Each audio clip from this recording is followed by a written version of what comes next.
Kung naging masyadong matraffic sa Davao City maski ito ay napakalawak at hindi naman gaanong marami ang mga sasakyan, ito ay madalas dulot ng kapabayaan. Isang halimbawa dito ang isang maayos pang daanan sa distrito ng Buhangin na binutas at pagkatapos ay pinabayaan. Mga kalagitnaan ng taong 2024 nang bigla na lang binutas ng jackhammer ang daanang ito na hindi pa naman talaga sira.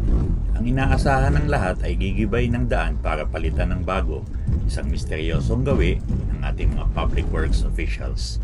Pero ngayong Marso ng 2025 o mahigit sa kalahating taon na ang lumipas, ang daanang ito ay ganun pa rin. Butas-butas at tulad ng dati, walang paliwanag ang DPWH maski ang lokal ng pamahalaan.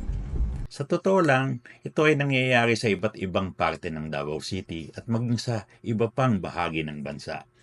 Bakit ba nila kailangan gawin ito? Dahil ba ang mga contractors ay nag-aarkila lang ng jackhammer? Na kaya maski hindi pa agad gagawin ng proyekto ay kailangan ng may schedule agad ang pambubutas.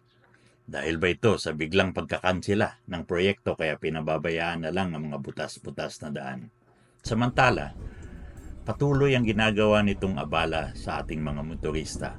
Patuloy na sinisira nito ang mga sasakyan.